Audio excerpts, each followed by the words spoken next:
کیے ہیں. نہیں آئی بات سمجھ میں؟ دل لگانے میں اور کام کرنے میں فرق کیا ہے؟ اب سوال پیدا ہوتا ہے جب دل ہی لگے گا تو کمائیں گے کیسے؟ ابے اللہ کے لیے کمائیں گے نا, اور جب اللہ کے لیے کمائیں گے تو کچھ لذتیں بھی حاصل ہوں گی دنیا کی, پھر ان لذتوں میں مزہ بھی آئے گا. دیکھو جب آپ افطاری کے وقت رمضان میں صبح روزہ رکھتے ہو سحری کے وقت, ٹھیک ہے نا, شدید گرمی کا روزہ ہے, بڑا لمبا روزہ ہے, سارا دن بھوکے پیاسے, کیوں اللہ نے پابندی لگائی ہے, نہ پانی پینا ہے نہ کھانا کھانا ہے, برداشت کیا اللہ کے لیے. پھر جب سورج غروب ہونے کا وقت آتا ہے, اب اللہ کہہ رہے میری عبادت اگر کرتے ہو تو کیا کرو, اب نہیں کھاؤ کیا, اپنی خواہشات قربان کرو, یہ بولتا ہے اللہ. اب اللہ کہتا ہے اب جو دیر کرے گا وہ گناہگار ہوگا, اب کھاؤ, کیا کرو, کھاؤ. اب ہم کس کو خوش کرنے کے لیے کھاتے ہیں؟ ڈبل مزہ آتا ہے کہ نہیں آتا؟ ایک مزہ یہ آتا ہے کہ پکوڑوں کا مزہ آ رہا ہے, سموسوں کا مزہ آ رہا ہے, دوسرا اس سے اللہ خوش بھی ہو رہا ہے, اس سے اللہ کیا ہو رہا ہے, تو دنیا کا مزے کا مزہ اور اللہ کی عبادت کی عبادت. کیسی پیاری دعا ہے جو نبی پڑھا کرتے تھے روزہ افطار کرنے کے بعد, ذهب الظما وابتلت العروق وثبت الاجر انشاءاللہ. پیاس بھی چلی گئی اور رگیں تر ہو گئی. یہ تو دنیا کا مزہ, اور آخرت کا مزہ کیا, اس روزے کا اجر ہمارے اعمال میں اللہ نے لکھ لیا, یہ آخرت میں ملے گا ہمیں, اس کی ایک الگ خوشی ہوتی ہے. تو میرے بھائی آپ کو اسلام ترقی سے منع نہیں کرتا, دنیا سے دل لگانے سے منع کرتا ہے. دل کس سے لگاؤ؟ اللہ سے. لہذا اللہ کے لیے کسی سے لگانا پڑے تو لگاؤ, اللہ اگر منع کر رہا ہے لگانے سے تو یعنی دل تو دنیا سے بھی لگے گا مگر اتنا لگے گا جتنی اللہ اجازت دے رہے اور جس سے اجازت دے رہا ہے. سمجھ میں نہیں آ رہی بات؟ اللہ کہہ رہا ہے بیگم سے بھی محبت کرو, اولاد سے بھی اور ماں باپ سے بھی. زیادہ کس سے کرو؟ ان تینوں میں زیادہ کس سے کرو بھائی؟ ماں باپ سے بھی, بیگم سے بھی اور اولاد سے بھی. تینوں میں زیادہ کس سے کرنی ہے؟ پہلی بات تو اللہ سے ہم پرمیشن لیتے ہیں ان سے محبت کرنی ہے نہیں کرنی, اللہ نے کہا کرنی ہے, میری طرف سے کیا ہے. تو ہم چونکہ اللہ کے غلام ہیں تو اللہ آرڈر دے رہا ہے, تو اللہ تو نے آرڈر دیا تو ہم کریں گے, ٹھیک ہے نا. یہ ہماری محبت کس کے لیے ہو رہی ہے؟ اللہ کے لیے ہو رہی ہے, تو یہ اللہ سے محبت کا حصہ ہے یہ. پھر اللہ کتنی کرنی ہے ان تینوں میں؟ بچوں سے زیادہ کریں, بیگم سے کریں یا ماں باپ سے؟ اللہ کہہ رہے ہیں سب سے اوپر گراف کس کا رہنا چاہیے؟ والدین کا. نہیں آ رہی بات؟ سب سے پہلے کس سے کرنی ہے؟ ابا اماں. نہیں آ رہی بات؟ اے اللہ کتنی کرنی ہے ان سے؟ حالانکہ اس میں دنیاوی مفاد نہیں ہے, کیونکہ ابا بڑھاپے میں بہت بوجھ لگتے ہیں. جوانی میں تو نچوڑ لیا ان کو, اب ریٹائر ہو گئے, اب کھانسنے کے لیے رہ گئے وہ گھر میں, ان کی دوائیاں ہیں, ان کے مسائل ہیں. پھر وہ بڑھاپے میں دماغ چڑچڑا ہوتا ہے, پوچھ رہے ہیں کہاں جا رہا ہے, کہاں سے آ رہا ہے, تو اچھا ہی نہیں لگ رہا ہے. یار یہ کیا ہے یار, میں اپنی لائف کو انجوائے کرنے دو ابا. تو ابا پھر اپنے ابا کے واقعات سنا رہے ہوتے ہیں, بیٹا ہم تو اپنے ابا کے پاؤں بھی دباتے تھے. ابا وہ پرانا زمانہ تھا, ونس اپون اے ٹائم. ابا کو سمجھا رہے ہوتے ہیں. تو اللہ میاں نے کہا کہ جیسے افطاری میں تمہیں سموسے سے دل بہلانے کی اجازت ہے, سموسہ اچھا لگ رہا ہے, میری طرف سے کوئی پابندی نہیں ہے, لگے کھاؤ گے. تو اللہ میاں نے کہا کہ کچھ چیزیں ایسی ہیں جو تمہیں اچھی لگیں تو میں نے کوئی پابندی نہیں لگائی, جتنی لگ رہی ہیں اور زیادہ اچھی لگنا شروع ہو جائیں, بشرطے کہ اللہ سے آگے نہ نکالو ان کو. لیکن جب ان کا آپس میں کمپیئر ہوگا, تقابل ہوگا, تو سب سے زیادہ محبت ابا اور اماں. ان کی ناراض نہیں کرنا, ان کو ان کے پاؤں میں جنت تلاش کرنی ہے. ایک موٹیویشن اسپیکرس ہیں, وہ بیان میں شارٹ کلپ میں کہہ رہے تھے کہ جو ماں کے قدموں تلے جنت ہے تو یہ ہر ماں کے قدموں میں نہیں ہے. بعض لوگ بات ایسے ہی کرتے ہیں کہ وہ علم صحیح نہیں ہوتا, جس کی وجہ سے معاشرہ غلط سمت میں جانا شروع کر دیتا ہے. میرا مقصد ان کا مذاق اڑانا نہیں ہے, لیکن یہ بات چونکہ اس سے نوجوان غلط گائیڈ ہو رہے ہیں, اس لیے میں نے کہا اس کی وضاحت کروں گا. موقع آ گیا تو وضاحت کرنے کا موقع مل رہا ہے. پھر انہوں نے محترم نے مثال دی کہ جو ابو لہب کی بیوی تھی, جس کے بارے میں قرآن میں آتا ہے اس کے گلے میں رسی تھی اور پھندا لگا اور مر گئی. بڑی کافر عورت تھی نا, تو وہ کافر عورت تھی تو وہ بھی تو کسی بچے کی ماں ہوگی, تو کیا اس کے بھی قدموں میں جنت ہے؟ تو یعنی وہ بتا رہے تھے کہ ہر ماں کے قدموں میں جنت نہیں ہوتی بھائی. ماؤں کی بھی دو قسمیں ہوتی ہیں, کچھ اچھی ہوتی ہیں کچھ بری ہوتی ہیں. یہ غلط گائیڈنس ہو رہی ہے. ہر ماں کے قدموں تلے جنت ہے, چاہے وہ کافر بھی ہو. بات یہ کہ وہ ماں کے قدموں میں ماں کے لیے جنت نہیں ہے. کس کے لیے جنت ہے؟ اولاد کے لیے جنت ہے.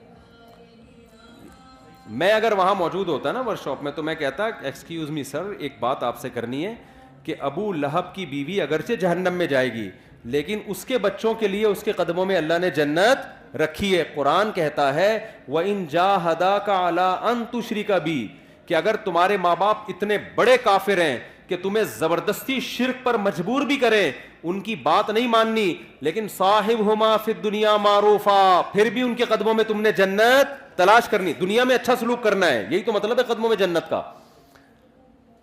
تو آج کل اولادیں ویسے ہی ماں باپ کو نہیں پوچھ رہی ہیں. اس طرح کی تقریریں آئیں گی تو پھر اپنے ابا اماں میں عیب تلاش کریں گے. وہ ہر بچہ جا کے دیکھا یار میری اماں تو یہ بھی کام غلط ہے, میری اماں کا تو یہ بھی حرکت ٹھیک نہیں ہے, تو اس کا مطلب میری اماں خود ہی جنتی نہیں ہے, تو اس کے پاؤں میں کہاں سے جنت آ گئی. اور بھائی آپ کو ابا اماں کے فالٹ نکالنے کی اجازت نہیں ہے. اللہ نے ابو لہب کی بیوی کو برا کہا, اللہ ہے, اللہ کو حق ہے کہ کسی کو برا کہے, کسی کو جہنم میں بھیجے. ابو جہل کی بیوی یا ابو لہب کی بیوی کی جو اولاد تھی اس کو شریعت نے یہی پابند کیا کہ تم نے اپنے ماں باپ کے احسانات کا بدلہ دینے کی کوشش کرنا ہے اور تم نے ان کے ساتھ اچھا سلوک کرنا ہے. نہیں آ رہی میرا خیال بات سمجھ میں؟ تو آپ کو تو حکم ہے کہ آپ کے ابا اچھے ہیں برے ہیں, بھائی آپ کو اچھا سلوک کرنا ہے. تو اللہ میاں, میں یہ کہہ رہا تھا کہ بس بات ختم کر رہا ہوں, ترقی میں پیچھے جب رہیں گے جب یہ اللہ کے لیے نہ ہو یا آپ کوشش ہی نہ کرو. اللہ نے حکم دیا ہے کہ سارے کام کرنے ہیں کس کو راضی کرنے کے لیے؟ اللہ کو. اس سے پتہ ہے کیا ہوگا؟ یہ ترقی کی اسپیڈ غیر مسلموں سے بھی زیادہ تیز ہو جائے گی, کیونکہ جو کام اللہ کے لیے کیا جاتا ہے نا اس میں جان بہت ہوتی ہے, کیونکہ اس کا اجر کون دے گا؟ اللہ. دیکھو مجھے ایک بات بتاؤ, ڈاکٹر لوگ کہتے ہیں کہ, میں آپ چند مثالوں سے سمجھاتا ہوں کہ جب مذہب کی موٹیویشن ملتی ہے وہ بہت پاورفل موٹیویشن ہوتی ہے. وہ جہاں مذہب کی موٹیویشن نہیں ہوگی وہاں جان نہیں ہوتی. شوگر کے مریض کو ڈاکٹر کہتا ہے اتنے گھنٹے فاسٹنگ کرنی ہے, 100 میں 1 مریض کرتا ہوگا فاسٹنگ. لیکن رمضان آتا ہے, اللہ کا حکم ہے پورا مہینہ فاسٹنگ کرنی ہے. 90% مسلمان کیا کر رہے ہوتے ہیں؟ روزے رکھ رہے ہوتے ہیں, گرمیوں میں بھی سردیوں میں بھی. نہیں آ رہی میرا خیال ہے بات سمجھ؟ کیوں بھائی؟ اللہ کس کا آرڈر ہے؟ تو یار جو قوم صبح سے کہ رات تک اللہ کے لیے بھوکی پیاسی رہ سکتی ہے وہ پڑھ نہیں سکتی اللہ کے لیے؟ نہیں آ رہی بات؟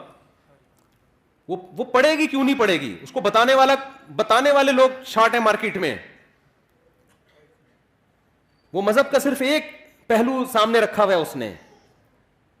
اور سب سے بڑی بات یہ کہ یہ کام تھا ہماری حکومتوں کا. حکومتیں ذمہ داری پوری نہیں کر رہی ہیں. پڑھائی کا نظام تو دیکھو نا. کوئی بھی مجھے آ کے کہتا ہے نا اسکول میں پڑھتا ہوں, میں کہتا ہوں پڑھتا نہیں ہے, یہ بولو کہ میں اسکول میں نہیں پڑھتا ہوں, جھوٹ نہیں بولا کرو. تو یہ تو سسٹم مذہب کا نہیں ہے. یہ خرابی جو ہم ترقی میں پیچھے, ہمارے حکمرانوں کی پالیسیاں ہیں. ورنہ میں کے پی کے گیا ہوں نا, وہاں دین اور مذہب زیادہ ہے. وہاں ایجوکیشن کے ریشو پورے پاکستان میں سب سے زیادہ ہے. پورے پاکستان میں کے پی کے کی جتنی آبادی ہے نا اس کے لحاظ سے لٹریسی ریشو کے پی کے میں پنجاب اور کراچی کی نسبت زیادہ. کیوں؟ وہاں دین اور مذہب کیا ہے؟ زیادہ ہے. دین اور مذہب زیادہ ہونے کی وجہ سے جو اخلاقی برائیاں ان کا ریشو کیا ہے؟ کم ہے. جب اخلاقی برائیاں کم ہوتی ہیں تو آپ اپنے ہدف کو فوکس کرتے ہو. تو اس لیے اللہ آپ کو ترقی سے منع نہیں کر رہا. المومن القوی خیر من المؤمن الضعیف. حدیث میں آتا ہے طاقتور مومن اللہ کو کمزور مومن سے زیادہ محبوب ہے. تو طاقت میں جسمانی طاقت بھی ہے, طاقت میں ایجوکیشن کی طاقت بھی ہے, طاقت میں دولت کی طاقت بھی ہے, طاقت میں ٹیکنالوجی کی طاقت بھی ہے. لیکن یہ تمام طاقتیں کس کے لیے ہوں گی؟ اللہ کے لیے ہوں گی. جب اللہ کے لیے ہوں گی تو دل اللہ سے لگے گا, ان طاقتوں سے نہیں لگے گا. لہذا کسی کو یہ طاقت مل گئی ٹھیک ہے, نہیں ملی تو کیا سوچے گا؟ بھائی میرا مقصد تھا اللہ کو راضی کرنا, وہ کیا ہو گیا ہے؟ پورا ہو گیا ہے. پھر گھر بھی بنا لے, پراپرٹی بھی خرید لے, مرے گا تو کوئی بات نہیں یار, ہم نے تو اللہ کو خوش کرنے کے لیے بچوں کے لیے بنائی تھی. مر گئے تو کیا ہو گیا؟ ابے لوگ کہہ رہے ہوتے ہیں نا بیچارے نے اتنی محنت سے کروڑوں روپے کا گھر بنایا, بیچارے کو رہنا نصیب نہیں ہوا, تو اتنا کیوں طرز کھا رہے ہو؟ رہ بھی لیتا تو کتنے دن رہ لیتا. یوں بولا کرو بیچارے نے اللہ کو راضی کرنے کے لیے گھر بنایا, رہنا نصیب ہو یا نہ ہو اللہ راضی ہو گیا کیونکہ اس نے اپنے بچوں کا سوچا تھا. نہیں آ رہی بات سمجھ میں؟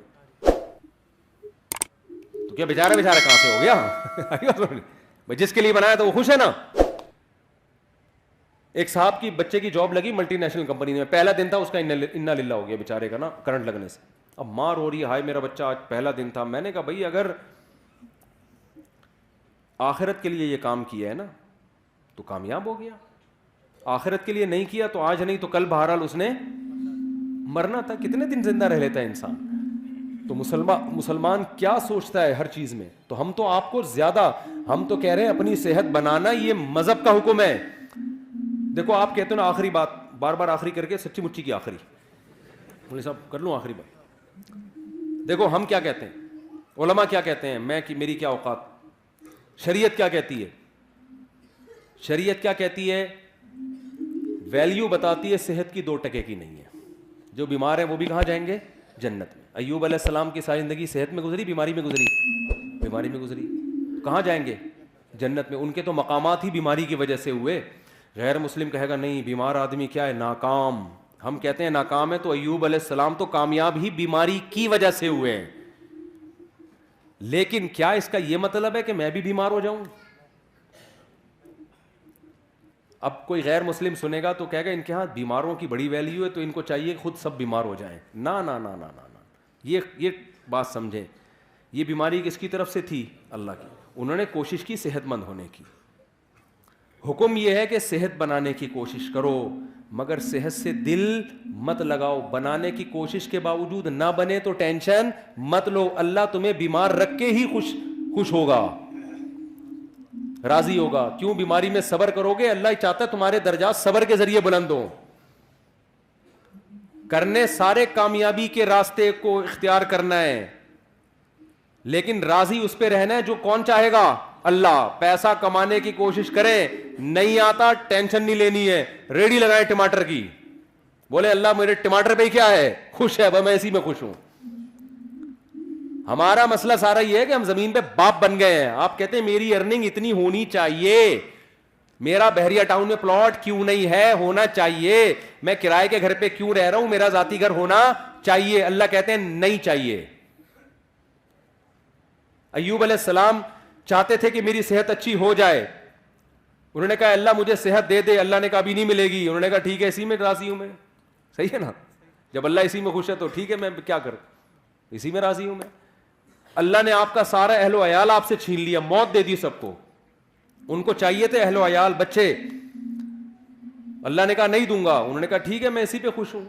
پھر جب دیکھا اللہ نے ہر طرح سے ایوب علیہ السلام کو آزمایا, آخر میں دیکھا کہ ان کی زبان سے ساری زندگی ناشکری کا ایک جملہ نہیں نکلا. تو بعضوں کو اللہ دنیا میں نعمتیں لوٹا دیتا ہے, بعضوں کو آخرت میں. ایوب علیہ السلام کا چونکہ واقعہ قرآن میں بیان کرنا تھا, اللہ نے دنیا میں, اللہ نے ان کو صحت بھی دی. انہوں نے کہا اللہ تو نے مجھے صحت دی ہے, مجھے میری آل اولاد بھی واپس چاہیے. اللہ نے سب کو زندگی دی, آپ کا پورا خاندان آباد کر دیا.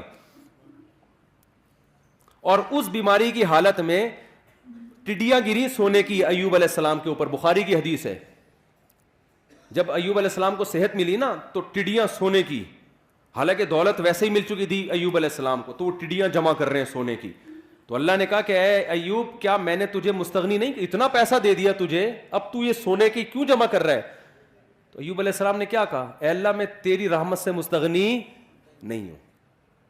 بات آ رہی ہے سمجھ میں, کہ جب تو دے رہا ہے تو پھر میں لوں گا, پھر میں نہیں کہوں گا کہ مجھے نہیں چاہیے. جب تو نہیں دے رہا تھا تو میں اسی میں انجوائے کر رہا تھا, خوش تھا میں اس میں, صبر کر رہا تھا. انجوائے کا مطلب صبر کر رہا تھا, میں راضی تھا. جب تو دے رہا ہے تو پھر تو لیں گے نا. لوگ پتہ ہے مولویوں سے یہ تصور رکھتے ہیں کہ غریب بھی یہ رہے, پیسہ آئے تو بھی ٹکرے ماریں گے, نہیں چاہیے وہ, سارے پکوڑے سموسے ہم ہی کھائیں. یہ مولوی لوگ رکشے میں ہی جائیں, W11 میں ہی لٹک لٹک کے جائیں.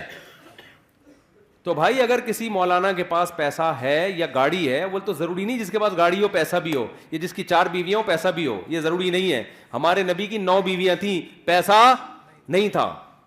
علماء کو تو ویسے ہی لوگ گاڑی میں بٹھا کے لے جا رہے ہوتے ہیں. اور اگر آ بھی گیا ہے پیسہ تو بھائی جب آ رہا ہے تو پھر تھوڑی ہے کہ لات مارو اس کو, پھر تو آنے دو, اللہ کی نعمت ہے.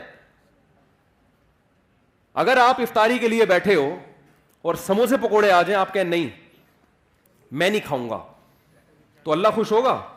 اللہ کہے گا جب تک میں نہیں کھانے سے خوش تھا تو اس وقت تو نہیں کھانا تھا, اب میں نہیں کھانے سے کوئی خوش نہیں ہوں, غروب آفتاب ہو گیا, اب تم یہ ٹینشن لے کے تمہیں کوئی ثواب نہیں ملے گا. تبھی تو ہمارے نبی جلدی کھایا کرتے تھے, اور عید الفطر والے دن ہمارے نبی عید الفطر کی نماز سے پہلے کھایا کرتے تھے, یہ بتانے کے لیے کہ آج ہمارا روزہ نہیں ہے, آج ہم کھائیں گے صبح,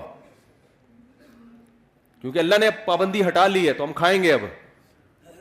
تو اس لیے میرے بھائی جب آ رہا ہے تو پھر آنے دو, دل پھر بھی نہ لگاؤ, نہ اس وقت لگاؤ نہ اس وقت, جب آ رہا ہے تو پھر اللہ کی نعمت سمجھ کے.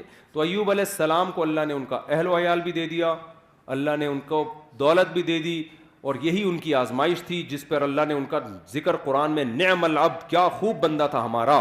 تو اس لیے میرے بھائی صحت کی بھی کوشش کرو. ایک بیماری اللہ کی طرف سے ہوتی ہے, ایک کس کی طرف سے ہوتی ہے, آپ کی حرکتوں کی طرف وجہ سے. جو حرکتوں کی طرف وجہ سے آپ کو ترقی نہیں مل رہی نا, اس پہ اللہ راضی نہیں. نہ ہمارے یہاں سائنٹسٹ پیدا ہو رہے ہیں, نہ ہمارے اچھے ڈاکٹر پیدا ہو رہے ہیں, نہ ہمارے اچھے انجینئر پیدا ہو رہے ہیں, اور ہم کہیں مسلمان چونکہ ایکچولی آخرت سے دل لگا بیٹھا ہے نا, ایکچولی اس وجہ سے ہم ترقی نہیں. تو بھائی تم پوستی ہونے کی وجہ سے ترقی نہیں کر رہے ہو, کرپٹ ہونے کی وجہ سے, سست ہونے کی وجہ سے ترقی نہیں کر رہے ہو. اس ترقی کو یہ نہیں کہیں گے کہ دنیا سے دل نہیں لگایا ہوا, یہ دنیا سے دل لگانے کی وجہ سے نہیں ہو رہی, کیونکہ صبح اٹھتا ہے اپنی مرضی سے, دل لگایا ہوا ہے کہ سارے مزے میں ابھی اڑا لوں, گٹکے میں ٹائم گزار رہا ہے, سٹے لگا رہا ہے, گٹروں کے ڈھکنوں پہ رات بھر بیٹھا ہوا ہے, تو صبح یونیورسٹی کہاں جائے گا. آئی بات سمجھ میں؟ تو اب ہم نے ترقی غیر مسلموں سے زیادہ کرنی ہے, کیونکہ ہمارے پیچھے مذہب کی موٹیویشن ہے. سلمہ ابن اکوا رضی اللہ عنہ گھوڑے سے تیز دوڑتے تھے. کیوں دوڑتے تھے؟ پیغمبر کی یہ حدیث سنی ہوئی تھی کہ طاقتور مومن اللہ کو زیادہ محبوب ہے کمزور مومن سے. آج جتنا نیک ہوگا نا, اسپیڈ اتنی ہی سلو ہوتی چلی جائے گی اس کی. جب حضرت جی بنے گا پھر تو اٹھائے نہیں, پولیس آئے گی اٹھانے کے لیے, کیونکہ بہت نیک ہیں یہ. وہ تو چلو اللہ کی طرف سے. جوان کیونکہ نیک بہت ہے, پولیس آ رہی ہے, حضرت اٹھے یار خدا کا واسطہ, اٹھا ہی نہیں جا رہا, نیک بہت ہیں, اتنے نیک ہیں کہ چلا ہی نہیں جاتا حضرت سے. یہ نیک کو, یہ تو اللہ کی طرف سے اگر ایسی بیماری ہے پھر تو یقیناً نیک ہے. لیکن حضرت آپ اپنی خوراک پہ غور کریں, آپ کو دھماکے سے پھٹ جانا چاہیے تھا جو آپ کھا رہے ہیں. صبح اتنے پراٹھے, دوپہر پھر یہ, پھر رات کو دیر سے کھا کے حضرت سو جاتے ہیں, پھر صبح اٹھتے ہیں پھر اتفاق سے سو جاتے ہیں. پھر دوپہر اگر کوئی کام ہوا تو کر لیا, نہیں تو پھر سو گئے. اور لیبل یہ لگایا جاتا ہے حضرت کے دل میں دنیا سے بالکل بھی محبت نہیں ہے. یہ جو حضرت فلانے کو ہینڈسم ہونے کا شوق ہے, جاگنگ کرتا ہے, بھاگتا ہے, اصل میں دنیا کی لالچ. تو میرے بھائی وہ مطلب نہیں ہے, صحیح ہے نا. مسلمان کی صحت بھی اچھی ہوتی ہے, خوراک پہ کنٹرول کرتا ہے. کیوں؟ اس کے رب کا حکم ہے کہ یہ زندگی جو پروجیکٹ کے لیے تمہیں بھیجا ہے نا, اس پہ جب کمپنی بلائے گی تو آنا, خود سے بھاگ کے آئے نا. اگر وہ جو میں نے مثال دی تھی نا کمپنی کی, تو پھر پولیس اریسٹ کرے گی. ہمیں تو خودکشی کی اسی وجہ سے اجازت نہیں ہے کہ اللہ میاں نے جس کام کے لیے بھیجا ہے اسی میں لگے رہو, خود سے پہلے قبر میں جانے کی کوشش مت کرو. خودکشی ایک جزوی ہوتی ہے, کلی خودکشی ہے, کھمبے سے لٹک گئے, فوراً مار دیا. اس پہ کتنی شدید وعید ہے. حدیث میں آتا ہے جس نے اپنے آپ کو جس طرح سے قتل کیا, جب تک قیامت قائم نہیں ہوگی نا, برزخ میں اسی طرح مارتا رہے گا. یہ کلی طور پر. اور ایک ہے جزوی, سگریٹیں پھونک کے مار رہا ہے اپنے آپ کو, وزن بڑھتا جا رہا ہے, ڈاکٹر کہہ رہے ہیں تو لڈو کم کر دے ورنہ تو لڈو بن جائے گا تھوڑے دنوں میں. لڈو بن گیا ہے پورا, پھر بھی لڈو پھوڑے جا رہا ہے نا. اور جب اس کو سمجھایا جائے تو کہتا ہے میٹھا کھانا کیا ہے؟ سنت ہے. پھر تیجے کا کھانا, 40ویں کا کھانا, شب برات کا کھانا, 12 ربیع الاول کا کھانا, محرم کے کھانے. ہمارے نبی سے اس قسم کا کوئی کھانا کھانا ثابت نہیں ہے. صرف ایک کھانا نبی نے کھلایا, وہ ہے ولیمہ. بس شادی جب بھی کی کھانا کی, اس کے علاوہ کوئی دعوت نہیں ہے. یہ اس لیے رکھی تاکہ اس کو کریں لوگ, آئی بس اپریشیٹ کریں اس کو. ایک کھانا, حدیث میں آتا ہے ولیمہ پیغمبروں کی سنت ہے. یہ بتانے کے لیے ہم نے بہت اچھا کام کیا ہے, اس پہ دعوت ہوگی. کیونکہ لوگ اس کو اچھا نہیں سمجھ رہے ہوتے نا. لوگ کہہ رہے ہیں پتہ نہیں کیا بے وقوف آدمی ابھی سے شادی کر آ کے بیٹھ گیا. تو اسلام نے کہا کرو, پہلی شادی میں بھی ولیمہ, دوسری میں بھی, تیسری میں بھی, چوتھی میں بھی, یہ بتانے کے لیے کہ تمہیں تکلیف ہو رہی ہے, مجھے بہت خوشی ہو رہی ہے. ہاں تبھی تو ہے ولیمہ. بہت پہلی دفعہ کوئی ڈھنگ کا کام کیا میں نے. تو اب اس سے 4 شادیاں بھی آ گئیں. دنیا جب دل لگانے کے 4 شادیاں کس کے لیے کرنی ہے؟ اللہ کے لیے. پیغمبروں کی سنت ہے. نسل بڑھانا کس کی سنت ہے؟ پیغمبروں کی، ہم اس لیے کر رہے ہیں. اب اس میں اگر مزہ بھی آ رہا ہے تو آنے دو یار, جب افطاری میں بھی تو مزہ آتا ہے نا.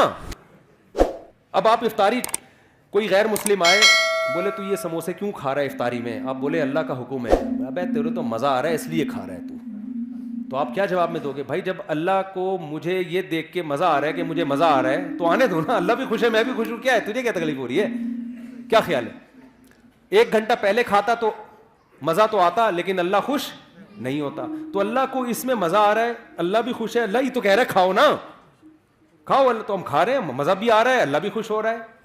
تو اسی طرح شادیوں میں اللہ نے کہا مزہ بھی آئے گا اور اللہ بھی کیا ہوگا, خوش ہوگا, کیونکہ اس مزے سے یہ چاہتا ہے اللہ کہ یہ مزہ تم کرو. لیکن اگر گرل فرینڈ رکھی, بد نظری کی, انٹرنیٹ پر فحش فلمیں دیکھی, مزہ تو آئے گا مگر قیامت میں یہ مزہ کرکرا, کیونکہ اللہ کو غصہ بہت آئے گا اس پہ. حلال میں مزہ بھی ہے اور اللہ کی رضا بھی ہے.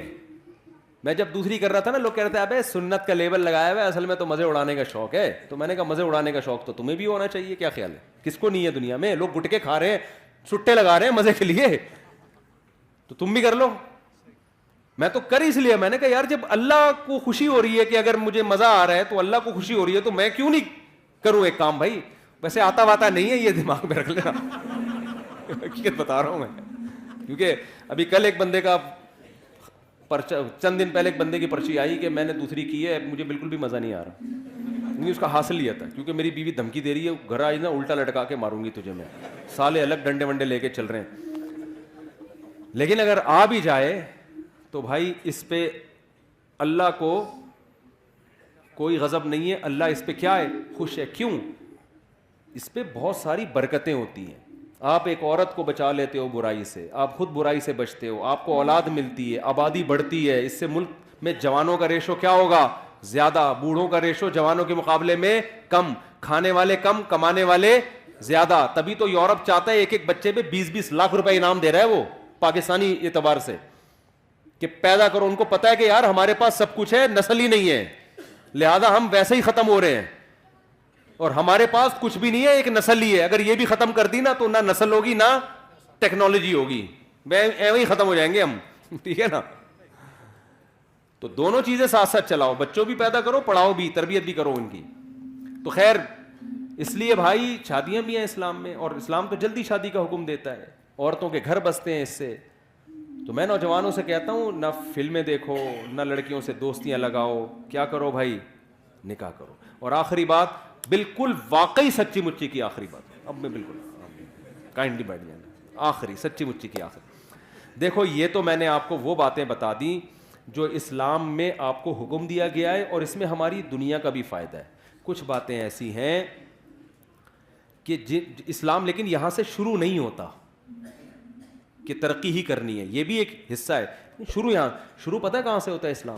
سب سے پہلے مسلمان کو اللہ کا بندہ بنانے کے لیے, کلمہ توحید پڑھوانے کے لیے اسلام جو سب سے پہلا عمل آپ سے کرواتا ہے نا, تاکہ آپ یہ ثابت کریں کہ میں اللہ کا بندہ ہوں, وہ سب سے پہلا عمل ہے 5 ٹائم مسجد میں جماعت کے ساتھ نماز پڑھنا. سمجھ میں آ رہی ہے بات؟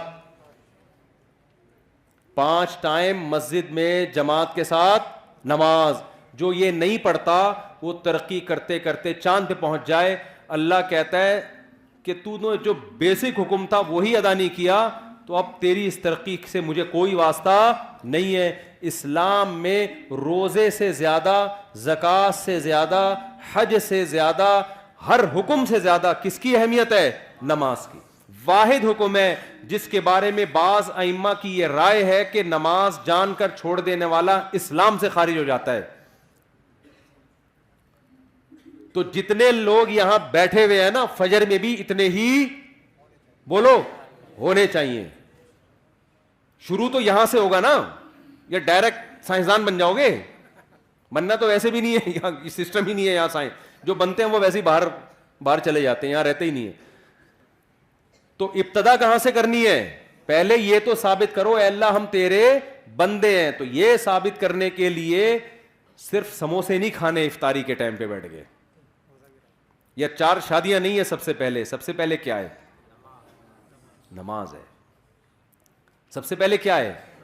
تو جتنے لوگ یہاں مقامی بیٹھے ہوئے ہیں, ہاتھ اٹھا کے وعدہ کریں کل فجر کی جماعت کتنے بجے یہاں پہ 6:25 پہ, تو 6:15 بجے کم از کم 10 منٹ پہلے آئے نا. جتنے لوگ یہاں بیٹھے ہوئے ہیں ابھی وعدہ کریں کہ سب 6:15 پہ یہاں مسجد میں موجود ہوں گے.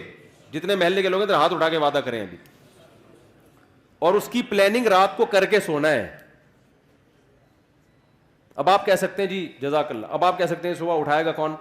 الارم جو ہے نا ابھی لے لیں جا کے, کوئی تیز گھڑی, تیز الارم والی گھڑی ابھی خریدیں جا کے.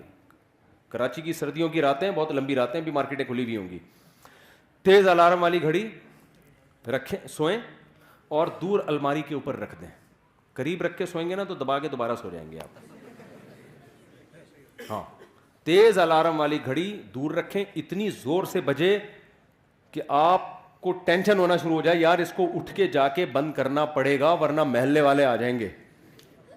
ایسی گھڑی ہو, دور رکھیں اس کو.